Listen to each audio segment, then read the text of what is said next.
बिस्मिल्लाहिर्रहमानिर्रहीम। This is आमना। आज का टॉपिक है खुतबा आला बात 1930। टॉपिक स्टार्ट करने से पहले एक छोटी सी अच्छी सी बात मैं आप लोगों के साथ डिस्कस करूँगी। जैसे कि रमज़ान चल रहा है तो इस हवाले से मैं आपसे थोड़ी सी बात कर लेती हूँ। इस रमज़ान डिसाइड करें, at the end of this Ramzan आपने ख़ुद में कुछ इम्प्रूवमेंट्स लेकर आनी है। ख़ुद से ये प्रॉमिस करें कि जैसे ही ये रमज़ान ख़त्म होगा तो मुझे रमज़ान में कुछ ऐसे अमाल करने हैं, कुछ ऐसे काम करने हैं कि मुझे at the end of Ramzan अपने में कुछ इम्प्रूवमेंट्स नज़र आएँ। लाइक आप लोग CSS के स्टूडेंट्स हो, आप लोग पढ़ रहे हो, बट ये डिसाइड करो कि पूरे दिन का आधा घंटा मुझे किसको देना है, कुरान पाक की तफसीर को देना है, या फिर पूरे दिन का आधा घंटा मुझे दुरूद शरीफ पढ़ना है, पूरे दिन का आधा घंटा मुझे कोई भी अच्छा काम करना है जो कि आपकी पर्सनैलिटी में इम्प्रूवमेंट्स लेकर आए। लोग कहते हैं टाइम नहीं मिलता, मैं कहती हूँ भाई जिसने टाइम दिया उसके लिए टाइम नहीं मिलता। How this possible? So think about this. अब स्ट्रेट अवे अपने टॉपिक पे आते हैं। Today we will discuss about Allahabad address 1930, one of the most important topic in the history of Pakistan affairs. बहुत इंपॉर्टेंट टॉपिक है। Iqbal, role of Iqbal. इकबाल कौन है? इकबाल को क्यों मुसलमानों की ज़िंदगियों में इतनी इम्पोर्टेंस हासिल है? क्योंकि इकबाल ने सब कॉन्टिनेंट के मुसलमानों को एक कौम की हैसियत से रिप्रेजेंट किया। इकबाल कौन है? एक पॉलिटिकल फिलोसफर है। इन्होंने सब कॉन्टिनेंट के मुसलमानों को डिफाइन किया। इन्होंने एक सेपरेट स्टेट का तस्वुर पेश किया। इन्होंने टू नेशन थ्योरी को एक्सप्लेन किया कि टू नेशन थ्योरी का बेसिकली पर्पस क्या है। तो आज के लेक्चर में सबसे पहले हम क्या अंडरस्टैंड करेंगे? We will understand role of Iqbal. कौन कौन से फेजेस थे, कौन से फेजेस में इकबाल ने क्या क्या काम किए, किस तरह इनको लगा कि सब कॉन्टिनेंट के मुसलमानों को इनकी ज़रूरत है, किस तरह इनको लगा कि सब कॉन्टिनेंट के मुसलमानों को इन्होंने डिफ़ाइन करना है एक कौम के तौर पर। आज वो हम सब देखेंगे। और अलाहाबाद एड्रेस में कौन कौन से पिन पॉइंट्स हैं हम वो सब देखेंगे। तो इकबाल का रोल हम 3 फेजेस में देखेंगे। First phase that was from pre 1905 period. Second phase 1905 से 1908 तक ये फेज़ था, और इस फेज़ में जो इलामा इकबाल थे उन्होंने यूरोप में स्टे किया। Then third phase, this was from 1908 से ऑनवर्ड। जितना भी फेज़ होगा वो इनका थर्ड फेज़ काउंट होगा, और इसमें ही रिटर्न टू इंडिया, वो इंडिया वापस आ गए। तो सबसे पहले हम देखते हैं इनका फर्स्ट फेज़। इनका फोकस किस पे था? फर्स्ट फेज़ में मीन्स के 1905 में उनका फोकस उन फैक्टर्स पर था for the decline of Muslims, and his focus was Indian nationality या फिर इंडियन यूनिटी। वो देख रहे थे कौन से फैक्टर्स रिस्पॉन्सिबल है मुसलमानों के डिक्लाइन के सब कॉन्टिनेंट में, और उनका फोकस किस पे था? इंडियन नेशनलिटी पे था। इसके अलावा वो फोकस कर रहे थे जो डिफरेंसेस हैं सब कॉन्टिनेंट में उनको किस तरह रिजॉल्व किया जाए। और इसके अलावा इस फेज़ में इन्होंने बांगे दरा और तराने हिंद भी लिखा। Let's discuss about second phase that was from 1905 to 1908। ये जो 3 साल का टेन्योर था, इसमें आपने हायर एजुकेशन हासिल की, डॉक्टरेट की डिग्री आपने हासिल की। जो बहुत इंटरेस्टिंग थिंग थी वो ये थी कि इस टेन्योर में आपके आइडियाज़, आपके व्यूज़ क्रिस्टलाइज हुए, डिवेल्प हुए। आपने बहुत कुछ सीखा। वेस्ट में कुछ चीज़ों को आपने अप्रिशिएट किया, प्लस कुछ चीज़ों को आपने क्रिटिसाइज़ किया, और इसके अलावा बहुत इंपॉर्टेंट चीज़ें की। पहले देखते हैं कि किन चीज़ों को वेस्ट में अप्रिशिएट किया। Quest for knowledge, the efforts for innovation and change. उनको नज़र आ रहा था कि वेस्ट में एक स्ट्रगल है नॉलेज की। देन क्रिटिसाइज किस चीज़ को किया? मटेरियलिज्म को, कैपिटलिज्म को, अनलिमिटेड कंपटीशन को। इस टेन्योर में ये जो 3 साल का दौर था, इसमें आपने बहुत इंपॉर्टेंट चीज़ें दी। He began to think philosophically and scientifically about the Muslim, उन्होंने मुसलमानों के बारे में सोचना शुरू किया। प्लस एक इंसान की ज़िंदगी में स्पिरिचुअलिज्म की क्या इम्पोर्टेंस होती है, आपने उस पर भी गौर करना शुरू किया, आपने उस पर एम्फसिस किया। Now let's discuss about third phase that was from 1908 onward. अब ये वो टाइम है जब इकबाल सब कॉन्टिनेंट वापस आ चुकी हैं and his exclusive attention was on Muslims. उनका जो एक्सक्लूसिव फोकस था वो किस पे था? मुसलमानों पे था। इस टेन्योर में उन्होंने इस्लाम को अंडरस्टैंड किया, वननेस ऑफ गॉड, अल्लाह की वहदानियत को अंडरस्टैंड किया, सेंट्रलिटी ऑफ इस्लाम।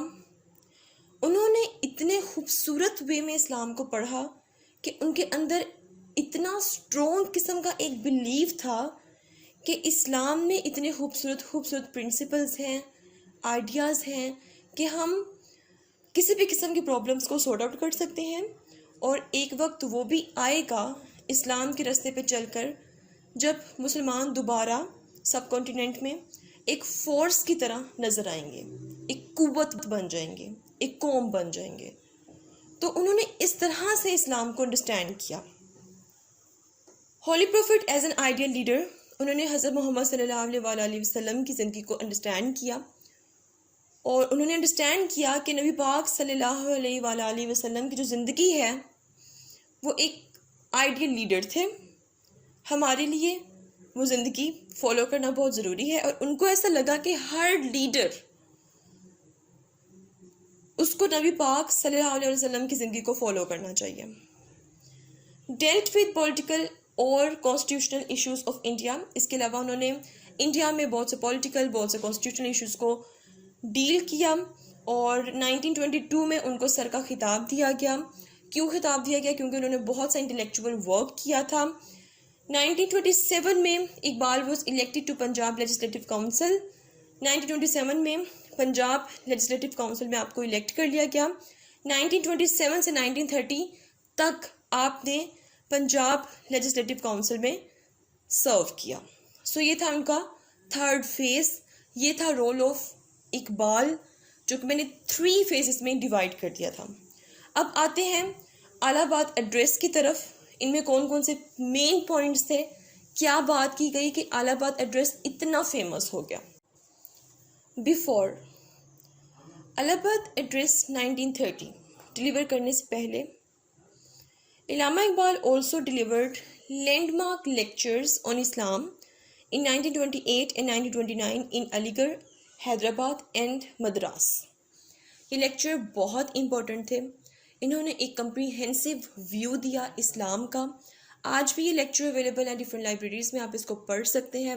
इनफैक्ट मैं तो कहूँगी आप लोग लाजमी पढ़ो, ताकि मॉडर्न जो इस टाइम कम्प्रीहेंसिव ईरा चल रहा है हमारा, इसमें किस तरह प्रॉब्लम्स को सॉर्ट आउट किया जा सकता है, हम किस तरह बहुत से मुश्किलों से निकल सकते हैं, वो सब बड़े डिटेल में इसमें बयान किया गया है। तो आप लोग इसको लाजमी पढ़िएगा। So now we will discuss Allahabad address in detail shortly. Address दिसंबर 1930, इसका एक ओवरव्यू दूंगी।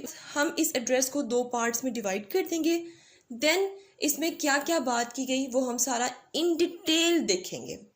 तो इस एड्रेस में जो इलामा इकबाल का जो एक्सक्लूसिव फोकस था, that was on the conditions and problems of Muslims. कौन से मुसलमान? सब कॉन्टिनेंट के मुसलमान। उनकी प्रॉब्लम क्या है, उनकी कंडीशन उस वक्त क्या थी, उस पर उनका फोकस था। Role of Islam can play in their life, और उसके बाद उन्होंने इस्लाम को इलेबोरेट किया बहुत अच्छे वे में और बताया कि किस तरह इस्लाम जोन सा है वो सब कॉन्टिनेंट के मुसलमानों की ज़िंदगियों में एक बड़ा इंपॉर्टेंट रोल प्ले कर सकता है। To suggest the solution of the problem of the Muslim, इस एड्रेस में उन्होंने बहुत सी सॉल्यूशंस सजेस्ट की मुसलमानों की प्रॉब्लम्स को सॉल्व करने के लिए। इस एड्रेस में उन्होंने कहा कि जो इस्लाम है वो बेसिकली क्या है, a kind of framework for the Muslims of सब कॉन्टिनेंट, कि सब कॉन्टिनेंट के मुसलमानों के लिए इस्लाम एक फ्रेमवर्क है, एक ऐसा फ्रेमवर्क जिसको आप लीगल फ्रेमवर्क भी कह सकते हैं, एक ऐसा फ्रेमवर्क जो आपको एथिकल ऑर्डर प्रोवाइड करता है, जो आपको सोशो पॉलिटिकल स्ट्रक्चर प्रोवाइड करता है, जो लीगल फ्रेमवर्क है, जो complete code of life, complete code of culture and complete code of civilization provide करता है। इलाहाबाद एड्रेस 1930। इलाहाबाद एड्रेस को मैंने डिवाइड कर दिया है दो फीचर्स में, theoretical features and practical features. First we will understand practical features, उसके बाद थ्योरेटिकल फीचर्स हम लोग डिटेल में अंडरस्टैंड करेंगे। अगर मैं बात करूं प्रैक्टिकल फीचर्स के बारे में, तो प्रैक्टिकली जो जिन्नाह के 14 निकात में पहले 7 पॉइंट्स हैं वो ही इकबाल के एड्रेस में रिपीट हुए हैं। इकबाल ने भी अपने एड्रेस में क्या कहा कि सिंध और बम्बई को अलग कर दो, ठीक है, और यही बात जिन्नाह ने भी की, लेकिन दोनों के जो क्लेम थे वो डिफरेंट थे। प्रैक्टिकल फीचर्स में जो डिटेल है, कौन कौन से प्रोविंसेस को अलग करने की बात की गई, वो मैं आप लोगों के साथ सब डिस्कस करूंगी। पहले हम बात करते हैं थ्योरेटिकल फीचर्स की। थ्योरेटिकल फीचर्स में इकबाल ने बात की है सब कॉन्टिनेंट की। उन्होंने कहा कि सब continent it's not a country, और ना ही ये एक जियोग्राफिकल यूनिटी है। उन्होंने कहा कि सब कॉन्टिनेंट में डिफरेंट नेशंस रहती हैं। जब एक एरिया में डिफरेंट नेशंस रहती हैं, सबके डिफरेंट कल्चर है, डिफरेंट सिविलाइजेशन है, डिफरेंट रिलीजन है, so subcontinent is not a political और geographical centre, it's not a geographical unit. तो इस तरह उन्होंने क्लियर कर दिया कि सब कॉन्टिनेंट में हमें कोई सोवरेनिटी नज़र नहीं आ रही है, तो सब कॉन्टिनेंट कोई कंट्री नहीं है। फिर उन्होंने बात की no difference between religion and politics. उन्होंने देखा था वेस्ट में रहकर कि रिलीजन को साइड पे रख दिया गया था सिर्फ चर्च की हद तक, और पॉलिटिक्स को अडॉप्ट किया गया और प्रोग्रेस पे प्रोग्रेस हासिल करते जा रहे थे। मैंने आपको बताया था कि इकबाल ने रिलीजन से रेलिवेंट, इस्लाम से रेलिवेंट बहुत कम्प्रीहेंसिव व्यू हमारा डेवलप किया, ठीक। स्टार्ट में अगर आप वीडियो देखें आपको नज़र आ रहा होगा कि इकबाल ने किस तरह इस्लाम को लेकर चले, किस तरह उन्हें बताया कि इस्लामिक एथिकल कोड है, वो मैं आप लोगों के साथ सब डिस्कस कर चुकी हूँ। तो इकबाल समझते हैं कि रिलीजन और पॉलिटिक्स में कोई डिफरेंस नहीं है। इल्लामा इकबाल यहाँ पर एक क्वेश्चन रेज कर रहे हैं। उन्होंने एक क्वेश्चन रेज किया, उन्होंने कहा कि क्या कभी ये पॉसिबल हो सकता है कि एक रिलीजन सिर्फ एक एथिकल कोड हो, सिर्फ कंप्लीट कोड ऑफ लाइफ हो, कंप्लीट कोड ऑफ कल्चर हो, कंप्लीट कोड ऑफ सिविलाइजेशन हो, लेकिन रिलीजन में पॉलिटिक्स हो ही ना। उन्होंने कहा कि भाई मुसलमानों की ज़िंदगी में ये पॉसिबल नहीं हो सकता। हाँ, अगर वेस्ट की बात करें तो वेस्ट में ये पॉसिबल हो सकता है। इल्लामा इकबाल को ऐसा क्यों लगा कि वेस्ट में पॉलिटिक्स और रिलीजन अलग अलग है? क्योंकि हमने देखा कि ट्रीटी ऑफ वेस्टफेलिया के बाद मज़हब को वेस्ट में सिर्फ चर्च की हद तक रख दिया गया और वेस्ट में बहुत तरक्की हुई, वेस्ट का पॉलिटिकल सिस्टम ऊपर से ऊपर जाता रहा। लेकिन इकबाल ने एक सेंटेंस यहाँ पे बोला। इकबाल ने कहा it's not a criteria to determine strength of political system, कि आप मज़हब को अलग कर दो, उसके बाद आप पॉलिटिकल सिस्टम की स्ट्रेंथ को डिफाइन करो। अगर रिलीजन और पॉलिटिकल सिस्टम को अलग नहीं करना तो फिर इकबाल कौन सा पॉलिटिकल सिस्टम चाहते थे? इकबाल एक नेचुरल पॉलिटिकल सिस्टम चाहते थे मुसलमानों की जिंदगियों में लेकर आना, क्योंकि उनके लिहाज से पॉलिटिकल सिस्टम वही बेस्ट होता है जो नेचुरल हो। उनको ऐसा लगता है कि एक सोसाइटी बन ही नहीं सकती जब हम इस्लाम और पॉलिटिकल सिस्टम को अलग कर दें। उनको ऐसा लगता है कि पॉलिटिकल सिस्टम वही नेचुरल होता है जिसमें मज़हब को पॉलिटिकल सिस्टम में ऐड किया जाए या पॉलिटिकल सिस्टम को मज़हब में ऐड किया जाए, मज़हब और पॉलिटिकल सिस्टम को इकट्ठा लेके जाया जाए। आपको मैंने बताया था कि इकबाल ने इस्लाम को कंप्रीहेंसिव वे में इलेबोरेट किया। उनको पता था इस्लाम में पॉलिटिकल सिस्टम का एक एक पॉइंट डिस्कस किया होगा, तो इसलिए वो नेचुरल पॉलिटिकल सिस्टम को सोसाइटी के साथ लिंक्ड कर रहे थे। Then Iqbal said Islamic political system is natural but western political system is unnatural. Iqbal ने क्लियर कर दिया कि इस्लामिक पॉलिटिकल सिस्टम क्या है, नेचुरल है, लेकिन वेस्टर्न पॉलिटिकल सिस्टम जो उनका है वो क्या है, अननेचुरल है। उन्होंने बताया कि अगर हम इस्लामिक पॉलिटिकल सिस्टम को देखें, इसमें जो कॉन्स्टिट्यूशन है वो किसका कॉन्स्टिट्यूशन है, वो किसी इंसान का बनाया हुआ कॉन्स्टिट्यूशन नहीं है, वो अल्लाह का कॉन्स्टिट्यूशन है। देखो, हमें ज़िंदगी गुजारनी है किसके मुताबिक, अल्लाह को एक मानते हुए, अल्लाह के असूलों के मुताबिक। तो ये अल्लाह का कॉन्स्टिट्यूशन है। इस्लामिक कल्चर कुछ भी नहीं है। इस्लाम एक फ्लेक्सिबल मज़हब है, इसकी कल्चरल प्रैक्टिसेस डिफाइन हो ही नहीं सकती हैं। इकबाल कहते हैं कि इस्लाम इतना वसी है, इतना वसी है कि हम उसको लिमिटेड कर ही नहीं सकते हैं। मतलब स्टार्ट में मैंने आपको बताया कि इस्लाम को किस तरह उन्होंने एक्सप्लेन किया है कि हमारी ज़िंदगी जो जितनी मॉडर्न प्रॉब्लम्स हैं, हम हर चीज़ का हल ढूंढ सकते हैं इस्लाम में। तो इस्लाम लिमिटेड नहीं है, ये बहुत फ्लेक्सिबल है। अगर ये लिमिटेड होता तो हम सिर्फ जो अरेबिक हैं हम उनके कल्चर को फॉलो करते तो शायद हम भी आज तरक्की याफ्ता मुल्क होते। तो इकबाल ने कहा कि इस्लाम ने लिमिट्स ज़रूर लगाई हैं, लेकिन गैर इस्लामिक प्रैक्टिसेस पर।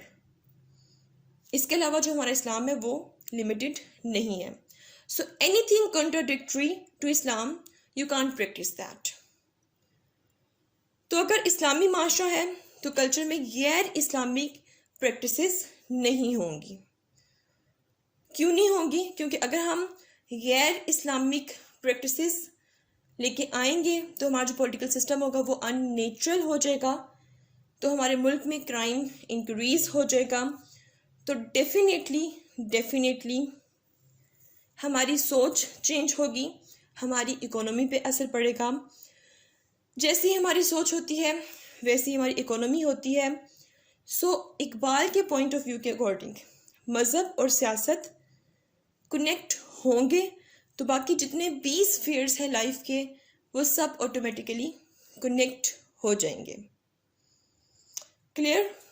तो ये उन्होंने एक व्यू बिल्ड किया किसके बारे में, जो प्रॉब्लम्स थी, जो कंडीशंस थी उस वक्त सब कॉन्टिनेंट के मुसलमानों की, उनके बारे में कि उनका पॉलिटिकल सिस्टम अगर ऐसा होगा तभी वो प्रोग्रेस हासिल कर सकते हैं। देन इकबाल ने डिफ़ाइन किया मुसलमानों को एक कौम की हैसियत से, मुस्लिम एज अ नेशन। उन्होंने मुसलमानों को इतने शान से डिफ़ाइन किया, इतने खूबसूरत वे में डिफ़ाइन किया। कैसे डिफ़ाइन किया वो देखते हैं। Muslim as a nation, Iqbal ने मुसलमानों को एक कौम की हैसियत से किस तरह प्रेजेंट किया। देखिए, आपको पता है सब कॉन्टिनेंट में मुसलमानों को एक कौम की हैसियत से नहीं एक्सेप्ट किया जा रहा था। कोई भी एक्सेप्ट नहीं कर रहा था कि मुसलमान भी एक अलग कौम है। ये बहुत बड़ी प्रॉब्लम थी जो उस वक्त एग्जिस्ट करती थी। तो इल्लामा इकबाल को पता था कि उन्होंने मुसलमानों को एक कौम की हैसियत से इस तरह से सबके सामने लेके आना है कि कोई मुसलमानों को रिजेक्ट ना कर सके, कोई ये ना कह सके कि नहीं भाई मुसलमान तो कोई कौम नहीं है। सो जिस तरह से इकबाल ने मुसलमानों को एज अ नेशन प्रेजेंट किया, यही असल शान है इकबाल की। आपने मुसलमानों की आइडेंटिटी को प्रोटेक्ट किया। आपने बात की मुसलमानों की आइडेंटिटी पे, आइडेंटिटी को स्टेप बनाते हुए आपने मुसलमानों को एज अ नेशन प्रेजेंट किया। आपने कहा कौम कैसे बनती है। कौम ऐसे नहीं बनती कि हम एक मुल्क में रहते हैं, हमारा मज़हब एक है, हमारा कल्चर एक है, और इसके अलावा हमारी ज़ुबान एक है, हमारी एजुकेशन एक है, हमारे खाने पीने के तरीके एक हैं, तो इसलिए हम एक कौम है। नहीं भाई, कौम ऐसे नहीं बनती। इकबाल ने स्ट्रेट अवे इसको डिनाई कर दिया। उन्होंने कहा कि ऐसे कौम नहीं बन सकती है। उन्होंने कहा कौम बनती है आइडेंटिटी से। हर कौम की एक शनाख्त होती है। Identity is a way of life. उन्होंने कहा कि अगर आप अपनी आइडेंटिटी को सस्टेन नहीं कर सकते तो आप कौम ही नहीं हो। इकबाल ने कहा हर कौम की एक सोशल लाइफ होती है, रिलीजियस लाइफ होती है, एक पॉलिटिकल लाइफ होती है, एक कल्चरल लाइफ होती है, इकोनॉमिक लाइफ होती है, पर्सनल लाइफ होती है, इंटेलेक्चुअल लाइफ होती है। और अगर इन लाइफ्स में से कोई एक लाइफ भी थ्रेटन होगी तो आपकी बाकी की सारी जो लाइफ होंगी वो थ्रेटन होंगी। तो उन्होंने क्या किया, उन्होंने मुसलमानों की आइडेंटिटी को प्रोटेक्ट किया। इकबाल ने कहा कि अगर इन सब में से कोई एक लाइफ भी थ्रेटन होगी तो कम्युनिटी उसको प्रोटेक्ट करने की कोशिश करेगी। ये जो प्रोटेक्शन है, ये जो अपनी आइडेंटिटी की हिफाजत करना है, ये लोगों को करीब लेकर आती है। दुनिया की किसी भी कौम को मसला तब होता है जब उनकी आइडेंटिटी थ्रेटन होती है। सो ओवरऑल मुस्लिम आइडेंटिटी को एक मुस्लिम निज़ाम चाहिए। उन्होंने ये स्ट्रेट अवे कह दिया था अपने इस एड्रेस में, क्योंकि मुसलमानों की एक अपनी आइडेंटिटी है जो कि सब कॉन्टिनेंट में थ्रेटन हो रही थी, ठीक है। और इकबाल ने बताया कि हमारी एक अपनी आइडेंटिटी है, हम एक अलग कौम है जिसकी बेस पे हमें एक अलग मुल्क चाहिए। So this is how Iqbal define Muslims of India as a nation in India. ये बहुत बड़ा काम किया था इकबाल ने। अक्सर अलाहाबाद एड्रेस को इस चीज़ के साथ जोड़ देते हैं कि इकबाल ने अलग रियासत की बात की। नहीं, इकबाल ने रिलीजन और पॉलिटिकल सिस्टम को इकट्ठा किया। इकबाल ने मुसलमानों को एज अ नेशन डिफाइन किया। So for him Muslims are separate with separate interest. तो इकबाल के मुताबिक मुसलमान अलग हैं, उनके इंटरेस्ट, उनकी वैल्यूज़, उनके आइडियाज़ सब सेपरेट हैं। And Muslims should devote themselves to Islam. उसके बाद उन्होंने फोर्स किया कि मुसलमानों को ख़ुद को इस्लाम के साथ डिवोट करना चाहिए ताकि उनको पता चले कि करंट सिचुएशन में जो उनकी प्रॉब्लम्स हैं उन्हें उसका हल किस तरह निकालना है। जितना वो इस्लाम के साथ ख़ुद को कनेक्ट करेंगे उतना ही उनकी प्रॉब्लम जल्दी हल होती रहेंगी, ठीक है। देन उन्होंने कहा कि मुस्लिम आइडेंटिटी है, मुसलमानों की जो शनाख्त है, उसकी जो जड़ें हैं वो टू नेशन थ्योरी के साथ कनेक्ट करती हैं। जो आइडिया सर सैयद अहमद ख़ान ने दिया टू नेशन थ्योरी का, उसको इल्लामा इकबाल ने डिफ़ाइन किया अपने एड्रेस में। फिर इल्लामा इकबाल ने बात की redistribution of territories in British India. मैंने आप लोगों को बिल्कुल स्टार्ट में बताया था कि इकबाल ने कहा कि सब कॉन्टिनेंट कोई जियोग्राफिकल यूनिट नहीं है, यहाँ पर डिफरेंट नेशंस रहती हैं, ये एक मुल्क नहीं है। तो उन्होंने कहा कि ऐसे प्रोविंसेस जहाँ पे मुसलमानों की मेजॉरिटी है उनको रीडिस्ट्रीब्यूट कर दिया जाए, जैसे कि पंजाब, NWFP, बलूचिस्तान एंड सिंध।